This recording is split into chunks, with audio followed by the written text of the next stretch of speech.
हाँ जी स्टूडेंट्स, तो आज हम बात कर रहे हैं मेल रिप्रोडक्टिव सिस्टम के बारे में कि जो मेल रिप्रोडक्टिव सिस्टम है उसका डायग्राम किस तरीके से जो है आपको ड्रॉ करना है और कौन कौन से उसके मेनली पार्ट्स प्रेजेंट होते हैं। ठीक है, तो this one is complete about the male reproductive system और उसका ये डायग्राम। ठीक है, तो सबसे पहले जो मेल रिप्रोडक्टिव सिस्टम होता है उसमें क्या क्या प्रेजेंट होता है, उसमें कुछ जो है आपके पेयर ऑफ टेस्टिस प्रेजेंट होते हैं, कुछ एसेसरी डक्ट्स हैं, कुछ ग्लैंड्स हैं और एक्सटर्नल जेनिटलिया प्रेजेंट होते हैं। तो सबसे पहले जो मेल रिप्रोडक्टिव सिस्टम में जो टेस्टिस होते हैं वो लाई कहाँ पे करते हैं, दे लाई आउटसाइड द एब्डोमेन, कि वो एब्डोमेन के बाहर की तरफ प्रेजेंट होते हैं। क्यों प्रेजेंट होते हैं, क्योंकि जो नॉर्मल बॉडी का टेम्परेचर है उस नॉर्मल बॉडी के टेम्परेचर से थोड़ा सा टेम्परेचर जो है वो कम होता है outside the abdomen reason.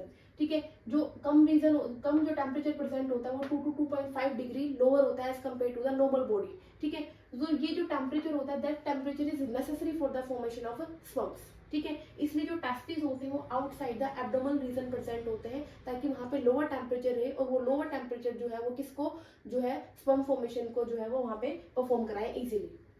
Clear, तो यहाँ पे आपको दिख रहा है जो टेस्टिस होते हैं वो एक स्किन लाइक पाउच में प्रेजेंट होते हैं जिसको स्क्रोटम बोलते हैं। यहाँ पे आपको कंप्लीटली दिखाई दे रहा है। ठीक है, टेस्टिस टेस्टिस के अंदर क्या प्रेजेंट होते हैं, यहाँ पे 250 कंपार्टमेंट्स प्रेजेंट होते हैं। हर एक कंपार्टमेंट को हम क्या बोलते हैं, टेस्टिकुलर लोब्यूल्स। तो 250 कंपार्टमेंट इस तरीके के आपको वहां पे दिखेंगे और हर एक कंपार्टमेंट में क्या प्रेजेंट होती है, 1 से लेकर 3 तक हाईली क्वाइल्ड सैमनिफेरस ट्यूब्यूल्स। ये दिख रही है आपको येलो कलर में जो मैंने यहाँ पे ड्रॉ किए हैं, तो ये हाईली क्वाइल्ड सैमनिफेरस ट्यूब्यूल्स होती हैं। 1 to 3 प्रेजेंट होती हैं हर एक टेस्टिकुलर लोब्यूल्स के अंदर।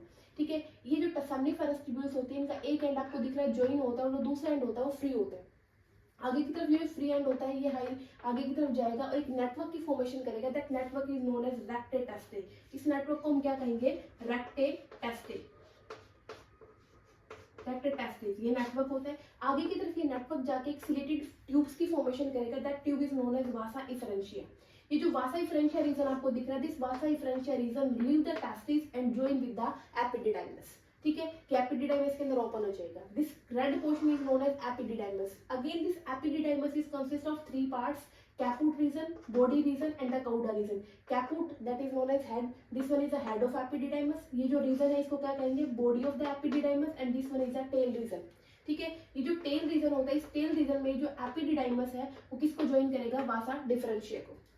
You can see this one is the tail region of the epididymis. This tail region of the epididymis join with the vasa differentia. This vasa difference, the union of canal from vasa differentia and the seminal vesicles, ये दिख रही है आपको seminal vesicle और ये क्या दिख रही है आपको, वासा डिफरेंशिया। ये दोनों के दोनों ज्वाइन करके जो यूनियन होगा इन दोनों कैनाल्स को क्या बनाएगा आपका, इजैकुलेटरी डक्ट। जो इजैकुलेटरी डक्ट होती है बच्चे यहाँ पे वो किसकी हेल्प करती है, वो स्पर्म को स्टोर करने में हेल्प करती है एंड स्पर्म के ट्रांसपोर्ट में हेल्प करती है easily through the urethra outside the testis.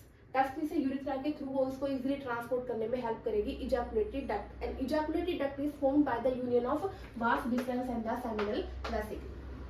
Clear, ये जो सेमिनल वेसिकल है, सेमिनल वेसिकल का जो मेन फंक्शन होता है बच्चे वो नॉर्मली क्या करती है, जो सीमन होता है सीमन का 80% 50 से लेकर 80% जो पोर्शन है वो किसके थ्रू बनाया जाता है, सेमिनल वेसिकल के थ्रू।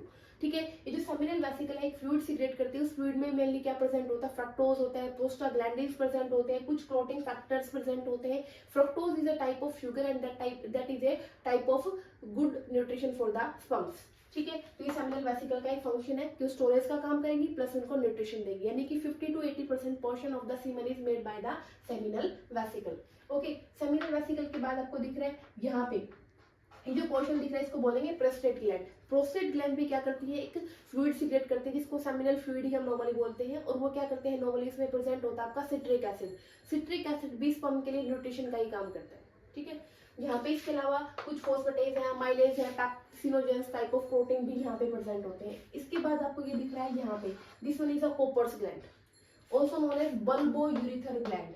ये जो ग्लैंड होती है ये बेस पे प्रेजेंट होती है, पेनिस के बेस पे प्रेजेंट होती है और इसका मेन फंक्शन लुब्रिकेशन का होता है। सेकंड थिंग, ये क्या करती है, यूरिन के थ्रू जो एसिड एनवायरमेंट होता है, क्योंकि जो बल्बोयूरिथ्रिक ग्लैंड जो विस्कस जो फ्लूइड सीक्रेट करती है वो एल्कलाइन नेचर का होता है। ठीक है, और यूरिथ्रा के थ्रू जो यूरिन होता है उसमें एसिडिटी होती है, एसिड एनवायरमेंट होता है, तो उस एसिड रीजन को, एसिड जो होता है उसको क्या करते हैं, न्यूट्रलाइज करती है ये बल्बोयूरिथ्रिक ग्लैंड का जो भी सिक्रेशन होता है, जो विस्कस म्यूकस जो सीक्रेट करती है।